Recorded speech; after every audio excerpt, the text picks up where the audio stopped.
Bismillahirrahmanirrahim. Dear students, Assalamu alaikum. I am Imtiaz Ahmed Khan, Subject Specialist English at Visional Public School and College Sahiwal. I welcome you all in online classes. Let's start our today's topic.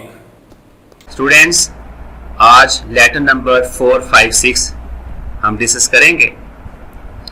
First of all, sketch of letter writing will be discussed. Students, letter writing के अंदर जो सबसे important चीज है वो letter writing का sketch है. जब आपने लेटर स्टार्ट करना है तो एग्जामिनेशन हॉल लिखेंगे और ई कैपिटलाइज करेंगे, बड़े से लिखेंगे. इसी तरह जो हॉल है उसका एज बड़ा लिखेंगे और उसके बाद कॉमा आएगा, एग्जामिनेशन हॉल. इसके बाद ए के बाद डॉट, बी के बाद डॉट, सी के बाद डॉट और फिर सिटी लिखेंगे ब्रैकेट्स में और उसके बाद डॉट लगाएंगे. डेट हम दो तरह से लिखेंगे. अगर आप पहले मंथ लिखेंगे तो फिर डेट के साथ TH, ST, RD वगैरह नहीं लिखेंगे. फॉर एग्जाम्पल दिसंबर 25 हम ये नहीं लिखेंगे, दिसंबर 25. इसी तरह नवंबर 23 गलत हो जाएगा, नवंबर 23. इसी तरह मार्च 4 और ये नहीं लिखेंगे मार्च 4.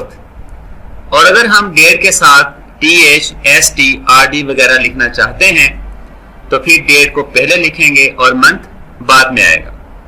फॉर एग्जाम्पल इसी को देखें, 25 दिसंबर कॉमा 2020 फुल स्टॉप, और 10 नवंबर कॉमा 1985 जो भी ईयर होगा उसके बाद फुल स्टॉप. तो इससे ये जाहिर हो गया कि जब हम पहले मंथ लिखें तो डेट के साथ TH, ST, RD वगैरह नहीं लिखते, और अगर पहले डेट लिखें तो फिर डेट के साथ जो ST है, RD है, TH वगैरह हैं वो लाजमी लिखते हैं. 10 मार्च, 3 नवंबर, 2 दिसंबर एटसेट्रा. और स्टूडेंट डेट को ऐसे नहीं लिखना. फॉर एग्जाम्पल 5/4/1975 और 8/8/1978 इस तरह डेट नहीं लिखनी. जब भी डेट लिखनी है जो दो तरह से मैंने आपको डिस्कस किया है इस तरह आप लिखेंगे. और एक गलती और भी होती है, जब स्टूडेंट ए के बाद डॉट लिखते हैं, बी के बाद डॉट लिखते हैं तो सी के बाद छोड़ देते हैं. ऐसे नहीं करना. ए के बाद डॉट है, बी के बाद डॉट है तो फिर सी के बाद भी डॉट है. जिस तरह हमसे कॉमन मिस्टेक्स होती हैं, हम लोग लिखते हैं MA, M के बाद डॉट लगा दिया, A के बाद स्किप कर दिया, नहीं लगाया, तो वो गलत होता है. इसी तरह B.Ed bachelor of education, B के बाद डॉट लगाया और ED एजुकेशन उसके बाद डॉट नहीं लगाया तो वो गलत हो जाता है. हमेशा ये चीज़ ध्यान में रखें कि जो अब्रीविएशंस होती हैं, मुखफ़्फ़ात होते हैं, जब आप डॉट लगाते हैं तो फिर आगे भी डॉट लगाना होता है जी. इसके बाद है जब आप किसी को एड्रेस कर रहे हो, जिसको लेटर लिख रहे हो, तो 3 तरह से हम एड्रेस कर सकते हैं, लेटर को स्टार्ट कर सकते हैं 3 तरह से. फॉर एग्जाम्पल अगर आपने 2 वर्ड्स लिखने हैं तो दोनों अल्फाज का जो फर्स्ट वर्ड होगा वो बड़ा लिखेंगे. फॉर एग्जाम्पल डियर मदर तो D और M विल बी कैपिटलाइज्ड. अगर डियर फादर है तो D और फादर का F ये बड़े लिखेंगे. और अगर 3 लेटर पर लिखा है, for example my dear mother, तो फिर माई का M बड़ा, लेकिन डियर का जो D है वो स्मॉल लिखेंगे, उसको हमने कैपिटलाइज नहीं करना, फिर आगे मदर का M बड़ा आ जाएगा. अगर 2 अल्फाज पे लिखा है तो दोनों अल्फाज बड़े लिखेंगे शुरू वाले, और अगर 3 अल्फाज से स्टार्ट किया है, my dear mother, my dear father, तो फिर पहला और आखिरी जो वर्ड होगा उनके फर्स्ट वर्ड बड़े लिखेंगे, दरमियान में जो डियर का वर्ड है उसका D स्मॉल लिखेंगे. इसके बाद बॉडी ऑफ लेटर, और जब क्लोज करना है तो योर्स के ऊपर कभी कॉमा नहीं लिखना। स्टूडेंट्स, जो ब्लंडर है, जो बहुत बड़ी संगीन गलती हम करते हैं, योर्स के ऊपर कॉमा लगा देते हैं। ये प्रोनाउन है, प्रोनाउन के साथ कभी कॉमा यूज नहीं करते। जो कॉमा होता है वो नाउन के साथ आता है। तो योर्स के ऊपर कभी कॉमा नहीं लिखना। और योर्स का वाई बड़ा लिखेंगे, लेकिन जो अफेक्शनेटली है उसका ए स्मॉल लिखेंगे। योर्स अफेक्शनेटली, और इसके बाद कॉमा। दूसरी गलती ये होती है कि हम योर्स की जगह योर लिख देते हैं, योर अफेक्शनेटली। ये भी गलती है। और तीसरी गलती क्या होती है, हम योर्स का वाई तो बड़ा लिखेंगे ही, आगे अफेक्शनेटली का जो ए है वो भी बड़ा लिख देते हैं, तो ये भी गलती हो जाती है। और इसके अलावा कौन सी मिस्टेक्स होती है, योर्स का वाई बड़ा लिखा, अफेक्शनेटली का ए स्मॉल लिखा, लेकिन बाद में कॉमा यूज नहीं किया अफेक्शनेटली के बाद, तो ये भी गलत है। तो ये कौन सा सही है और किस तरह गलतियां हैं वो मैंने आपको डिस्कस की हैं। एक्स के बाद डॉट लगाएंगे, वाई के बाद डॉट लगाएंगे, जी के बाद भी डॉट लगाएंगे। और इसमें भी गलती ये हो जाती है कि एक्स के बाद डॉट लगाया, वाई के बाद लगाया और फिर जी के बाद नहीं लगाया। इसे अवॉइड करना है। और गलती क्या हो सकती है स्टूडेंट्स, एक्स के बाद हाइफन लगा देते हैं, वाई के बाद हाइफन लगा देते हैं और जी के बाद हाइफन लगा देते हैं। इससे अवॉइड करना है। तो ये स्केच ऑफ लेटर राइटिंग मैंने आपको डिटेल के साथ डिस्कस किया है ताकि इसमें मिस्टेक्स बिल्कुल ना हो। Now later number 4 will be discussed with detail. Examination hall, examination का ई और हॉल का एच बड़ा लिखेंगे, उसके बाद कॉमा। एबीसी, ए के बाद डॉट, बी के बाद डॉट, सी के बाद डॉट, सिटी ब्रैकेट्स में, फिर आगे डॉट। दिसंबर 25 कॉमा 2020 और 25th December comma 2020 full stop. In both way you can write it. Dear mother, by the grace of God, अल्लाह ताला की रहमत से, गॉड हमेशा हम जी बड़ा लिखेंगे, जो कि ये अल्लाह के लिए लिख रहे हैं। जो स्मॉल जी से लिखते हैं गॉड, वो देवता के लिए इस्तेमाल करते हैं।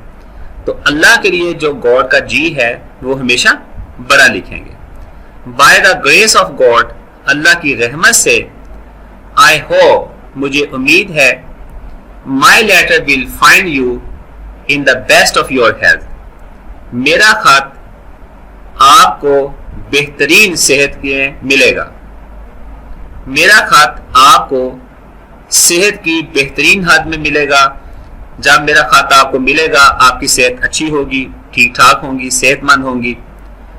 यू नो, आप जानती हैं, आई हैड बीन प्रिपेयरिंग, मैं तैयारी कर रहा था, फॉर माई होम टेस्ट, आपने इम्तिहान की, होम टेस्ट की, विच एंडेड येस्टरडे, जो कल खत्म हुए। स्टूडेंट्स, येस्टरडे के साथ, अगो के साथ, लास्ट के साथ हमने सेकंड फॉर्म लिखनी है। विच एंडेड येस्टरडे, जो कल खत्म हुए। And I am writing to you at the earliest, और मैं आपको पहली फुर्सत में लिख रहा हूं। एट द अर्लीस्ट, अवलीन फुर्सत में। I feel pleasure informing you, आपको इतला देते हुए, आपको बाखबर करते हुए मैं खुशी महसूस करता हूं। दैट आई फेयर्ड वेल, कि मैंने अच्छी कारकर्दगी दिखाई। इन्फॉर्मिंग यू, आपको इतला देते हुए। ता हुआ, ती हुई, ते हुए का तर्जमा फर्स्ट फॉर्म के साथ आईएनजी से करते हैं। फॉर एग्जाम्पल, मैंने उड़ता हुआ परिंदा देखा, आई सो अ फ्लाइंग बर्ड। लोगों ने डूबते हुए आदमी को बचाया, the people rescued a drowning man. तो ता हुआ, ती हुई, ते हुए का तर्जमा फर्स्ट फॉर्म के साथ आईएनजी से करेंगे। इन्फॉर्मिंग यू, आपको इतला देते हुए मैं खुशी महसूस करता हूं। दैट आई फेयर वेल, कि मैंने अच्छी कारकर्दगी दिखाई। And hope for excellent result, और उम्दा नतीजे की उम्मीद है। होप उम्मीद है, एक्सीलेंट उम्दा। This all owes to you, this all owes to your best wishes and prayers for me. ये सब आपकी मेरे लिए बेहतरीन ख्वाहिशात और दुआओं की बदौलत है। ये सब मेरे लिए आपकी नेक ख्वाहिशात और दुआओं की बदौलत है। दिस ऑल, ये सब, ओस मनहोने मिन्नत है, बदौलत है, बेस्ट बेहतरीन, विशेष ख्वाहिशात, प्रेयर्स दुआएं, फॉर मी मेरे लिए। You should keep satisfied regarding my studies, आपको मेरी पढ़ाई से मुतल्लिका मुतमिन रहना चाहिए। एंड नीड नॉट वरी, और परेशान होने की जरूरत नहीं है। Students, need not to worry नहीं लिखेंगे, नीड नॉट वरी। अगर टू लिखना है तो फिर हम लिखेंगे and do not need to worry, तो फिर टू लिखेंगे do not need to worry, लेकिन नीड नॉट के साथ टू नहीं लिखेंगे। With regards to everybody at home, घर में हर शख्स को सलाम दुआ तस्लीमात।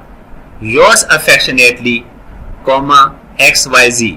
स्टूडेंट्स, टॉपिक के स्टार्ट से मैंने ये चीज आपको बताई थी कि योर्स के ऊपर कभी कॉमा नहीं लिखना, वाई बड़ा लिखेंगे और अफेक्शनेटली का ए स्मॉल लिखेंगे और बाद में कॉमा आएगा।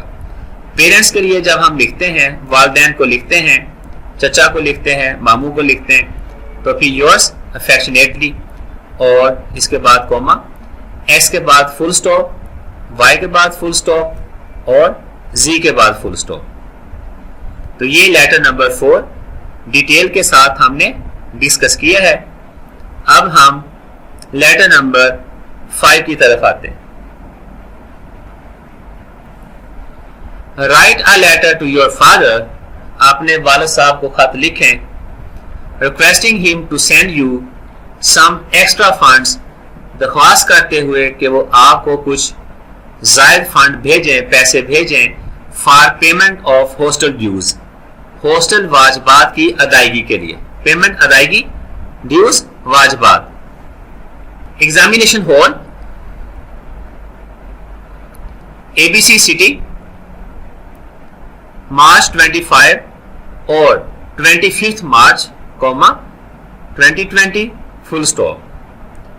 डियर फादर, दोनों अल्फाज बड़े लिखेंगे, डियर का डी और फादर का एफ। अगर 3 वर्ड्स पर लिखेंगे तो फिर माय का एम बड़ा, लेकिन डियर का डी स्मॉल लिखेंगे और फादर का एफ बड़ा आएगा। I have receive your loving letter, मुझे आपका प्यार भरा खत मिला है। रिसीव मसूल हुआ है, मिला है। रिसीव की स्पेलिंग RECE होगा, RECI नहीं। I have receive your loving letter, मुझे आपका प्यार भरा खत वसूल हुआ है। एंड द मनी ऑर्डर, और वो पैसे, यू सेंट मी, जो मुझे आपने भेजे। सेंड की सेकंड फॉर्म है सेंड, डी के साथ सेंड होता है फर्स्ट फॉर्म है और टी के साथ सेकंड फॉर्म है। स्टूडेंट्स, बाज़ औक़ात सेकंड फॉर्म और थर्ड फॉर्म एक जैसी होती है, तो डिफरेंशिएट कैसे करना है कि ये फॉर्म सेकंड है और ये फॉर्म थर्ड है। For example, he killed a snake, ये फॉर्म सेकंड है कि थर्ड? सेकंड फॉर्म के साथ कभी हेल्पिंग वर्ब नहीं होता, तो ये फॉर्म सेकंड है, जिसे हम सिंपल पास्ट कहते हैं। He killed a snake second form है। He has killed a snake, ये थर्ड फॉर्म है, चूंकि किल्ड के साथ हैज आ गया। तो जब हेल्पिंग वर्ब हो तो वो फॉर्म थर्ड होती है, और अगर हेल्पिंग वर्ब ना हो तो वो फॉर्म सेकंड होती। तो अगर सेकंड और थर्ड फॉर्म में डिफरेंशिएट करना हो तो फिर हम इस तरह करते हैं। आई थैंक गॉड, मैं अल्लाह का शुक्र अदा करता हूं। गॉड का जी बड़ा लिखेंगे। आई थैंक गॉड, मैं अल्लाह का शुक्र अदा करता हूं। Who blessed me with so kind parents, जिसने मुझे इतने रहम दिल, इतने मेहरबान वालिदैन से नवाजा। ब्लेस नवाजना, काइंड मेहरबान। डियर फादर, प्यारे अब्बा जान। स्टूडेंट्स, एक चीज ध्यान में रखें, जब हमने लेटर को स्टार्ट किया डियर फादर तो डी भी बड़ा लिखा और एफ भी बड़ा लिखा, लेकिन अब जो डियर फादर है ये लेटर के स्टार्ट में नहीं आ रहा, बल्कि हम इसको लेटर के अंदर लिख रहे हैं, डियर फादर। अब सिर्फ डी बड़ा आएगा, जो एफ है फादर का वो स्मॉल लिखेंगे। अगर यहां मदर होता तो वो एम भी स्मॉल आना था, अगर ब्रदर होता तो बी भी स्मॉल आना था। सिर्फ स्टार्ट पे लिखेंगे बड़ा, डियर फादर, एफ बड़ा, डी बड़ा, लेकिन जब लेटर के अंदर लिखेंगे दोबारा तो फिर इसको स्मॉल लिखेंगे। डियर फादर कॉमा, कॉमा क्यों लगाया? ये वोकेटिव केस है। वोकेटिव केस क्या होता है? जब हम किसी को एड्रेस करते हैं, बात करने के लिए मुखातब करते हैं, तो उस मुखातब होने वाले शख्स को हम कहते हैं वोकेटिव केस, और फिर कॉमा लिखेंगे।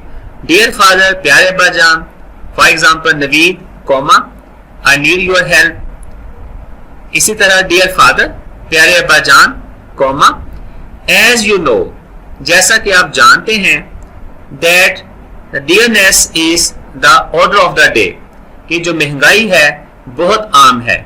डियरनेस महंगाई, ऑर्डर ऑफ द डे आम है, महंगाई बहुत आम है।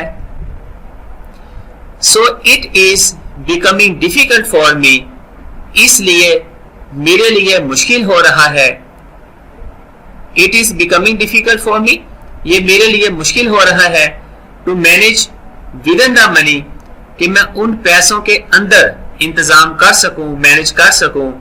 You send me every month, जो मुझे आप हर माह भेजते हैं, उसके पैसों के अंदर, उन पैसों के अंदर मैनेज करना, इंतजाम करना, बंदोबस्त करना मेरे लिए बहुत मुश्किल हो रहा है।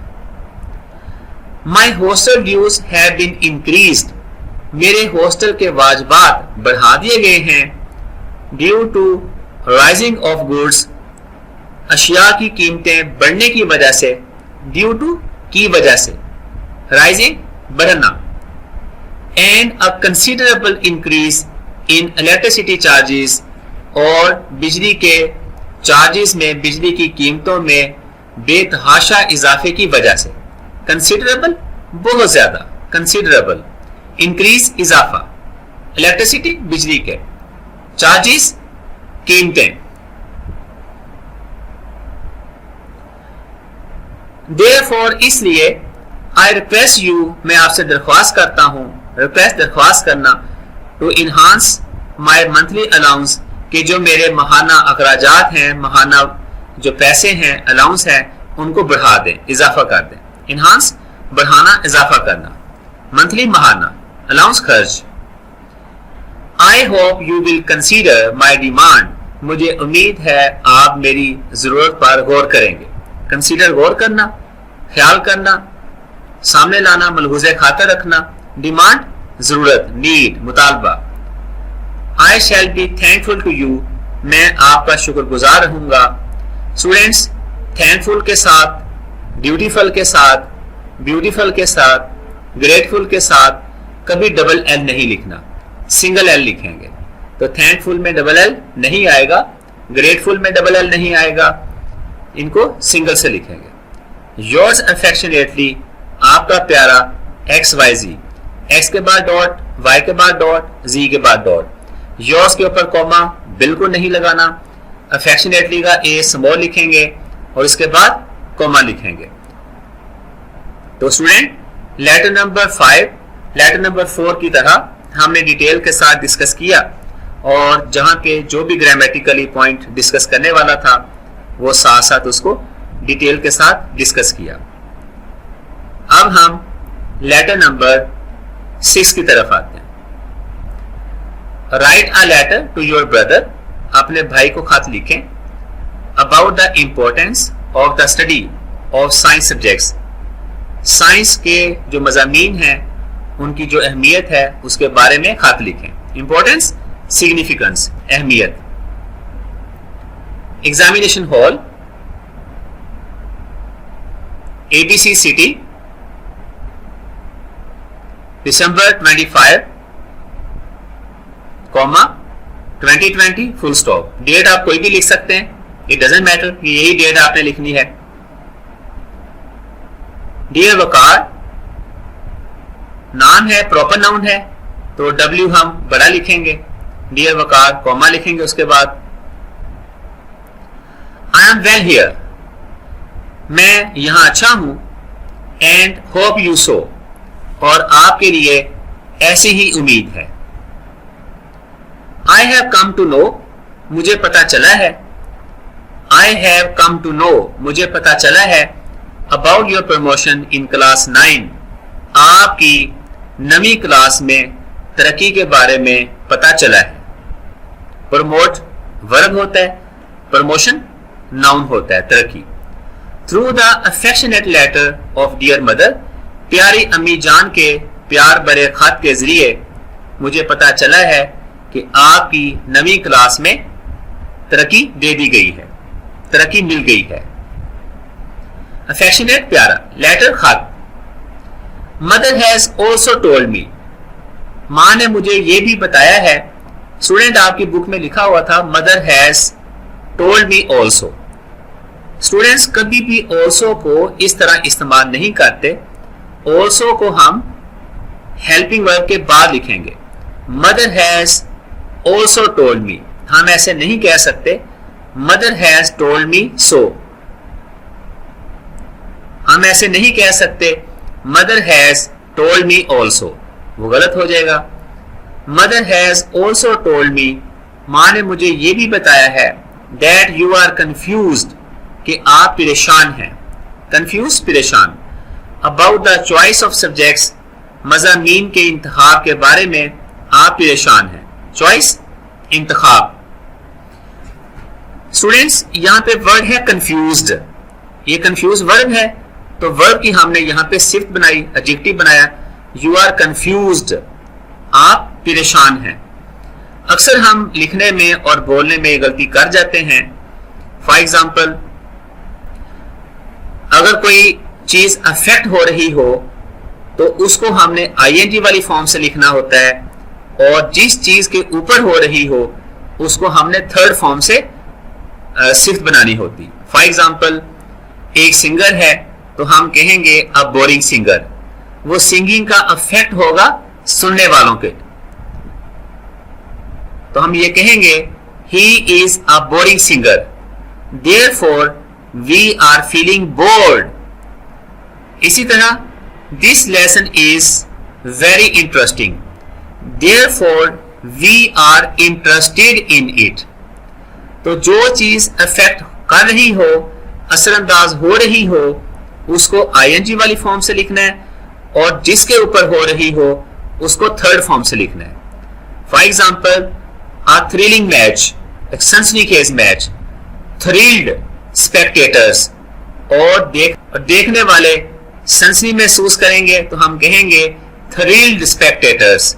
अ थ्रिलिंग मैच, थ्रिल स्पेक्टेटर्स। इसी तरह अ बोरिंग चैप्टर, बोर्ड स्टूडेंट्स। इसी तरह अ बोरिंग सिंगर, बोर्ड लिसनर्स। तो ये आपने इसको अच्छी तरह से सीख लिया है कि कहां हमने आईएनजी वाली फॉर्म में इस तरह यूज करना है और कहां पे इसको थर्ड फॉर्म सिफ्त बनाने के लिए यूज करेंगे। Mother has also told me, मां ने मुझे ये भी बताया है that you are confused about the choice of subjects, कि आप मज़ामीन की पसंद के बारे में परेशान हैं। डियर ब्रदर, प्यारे भाई। इस तरह मैंने पीछे बताया था कि जब हम एड्रेस करते हैं, किसी को मुखातब करते हैं, तो उसका फर्स्ट वर्ड बड़ा होता है, लेकिन जो बाद का वर्ड है उसको स्मॉल लिखते हैं। क्योंकि यहाँ नाम नहीं है, यहाँ ब्रदर लिखा हुआ है, डियर ब्रदर, तो बी स्मॉल लिखेंगे और फिर बाद में कॉमा। इसे हम कहते हैं वोकेटिव केस। डियर ब्रदर, प्यारे भाई, और इसके बाद जो इट है उसका आई स्मॉल लिखेंगे। Dear brother, it is the age of science, ये साइंस का दौर है, साइंस का जमाना है। And I think it essential, और मैं ये जरूरी समझता हूँ, लाजमी समझता हूँ, टू स्टडी साइंस, के साइंस का मुताला करें। Because without knowing the basics of science, science की बुनियादी बातें जाने बगैर, बिकॉज क्योंकि, विदाउट बगैर, नोइंग जाने, बेसिक्स बुनियादी बातें। बेसिक एडजेक्टिव होता है, बेसिक नॉलेज, और ये है बेसिक्स, तो ये नाउन है, बुनियादी बातें। साइंस के साथ दा नहीं लिखेंगे। It is hard to get success in the present world, मौजूदा दुनिया में कामयाबी हासिल करना मुश्किल है, हार्ड मुश्किल है। बिसाइड्स इसके अलावा, बिसाइड करीब होता है, he is sitting beside me, और बिसाइड्स इसके अलावा, बिसाइड्स इसके अलावा, इट स्टडी इसका जो मुतालिया है, इट स्टडी इसका मुतालिया, इसके ऊपर कॉमा नहीं लगाएंगे क्योंकि ये इसका इसकी इसके के मानी हैं, जो कॉमा लगाकर एस लिखते हैं वो इट इज की शॉर्ट फॉर्म होती। तो यहां इससे मुराद इसका मुतालिया है, ये मुतालिया है नहीं है, तो इट्स के ऊपर कॉमा नहीं लिखना। जो कॉमा लगाकर एस लिखा होता है वो इट इज की शॉर्ट फॉर्म होती है, जिस तरह दैट इज वाई की शॉर्ट फॉर्म दैट्स होती है, एस से पहले कॉमा लिखा होता है। तो ये इट इज की शॉर्ट फॉर्म नहीं है, ये इट्स इसका इसकी इसके। इट स्टडी इसका मुतालिया, मोर्स द माइंड ज़हन को ढालता है, टू साइंटिफिक अप्रोच साइंसी नुक्ता नजर की तरफ, साइंसी सोच की तरफ ढालता है इन लाइफ जिंदगी में। इसका जो मुतालिया है, जो इसकी पढ़ाई है, वो ज़हन को साइंसी सोच की तरफ ढालता है। After the completion of education, तालीम मुकम्मल करने के बाद, जब हम आफ्टर से सेंटेंस स्टार्ट करते हैं तो फिर हम इसका जो एक पार्ट मुकम्मल करने के बाद कॉमा लिखते हैं। After the completion of education, तालीम मुकम्मल करने के बाद, you will have a lot of opportunities, आपके पास बहुत सारे मौके होंगे। यू विल हैव आपके पास होंगे, अ लॉट ऑफ बहुत सारे, अपॉर्चुनिटीज मौके। अपॉर्चुनिटीज के स्पेलिंग गलत नहीं करने, अक्सर स्टूडेंट इसमें गलती कर जाते हैं। OPPORTUNITIES, for a nice career, उम्दा मुस्तकबिल के लिए आपके पास बहुत सारे मौके होंगे। करियर, मुस्तकबिल, profession. So I advise you, इसलिए मैं आपको नसीहत करता हूं। स्टूडेंट ये एस फॉर्म है, एडवाइज, एस वाला जो है वो वर्ब होता है, जैसा एडवाइज नसीहत करना, और अगर एस की जगह सी हो तो वो नसीहत है, नाउन है। इसी तरह प्रैक्टिस, प्रैक्टिस में एस है, मश्क करना, तो वो वर्ब है, और सी है तो वो नाउन है। इसी तरह प्रोफेसाई, पेशगोई करना, एस है तो वो वर्ब है, और अगर सी लिखेंगे प्रोफेसी तो वो नाउन है, पेशगोई। तो एस वाला वर्ब होता है। सो आई एडवाइज यू, इसलिए मैं आपको नसीहत करता हूं, to take up science subjects, कि आप साइंस मज़ामीन इख्तियार करें। Wishing you all the best, आपको बेहतरीन ख्वाहिश का इजहार करते हुए, योर्स अफेक्शनेटली, आपका प्यारा XYZ। स्टूडेंट, आज के टॉपिक में हमने लेटर नंबर 4, 5 और 6 डिटेल के साथ डिस्कस किया। लेटर का जो स्केच है वो भी डिस्कस किया। आपने इसको गौर से देखना है और इसको लिखना भी है, और जो मैंने मिस्टेक्स बताई हैं कि इनसे अवॉइड करना है, जिस तरह योर्स के ऊपर कॉमा लगा देते हैं स्टूडेंट्स, या जो डेट लिखते हैं लेटर के अंदर उसमें गलती कर जाते हैं, तो इन चीज़ों से आपने अवॉइड करना है। इसको अच्छी तरह सुनना है, बार बार देखना भी है, और नोटबुक में या रजिस्टर में इसको आपने तहरीर भी करना है, और इनको याद भी करना है। ये आपकी असाइनमेंट है, ताकि आप अच्छी तैयारी के साथ बोर्ड एग्जाम की तरफ जा सकें। Wishing you all the best. Thank you very much.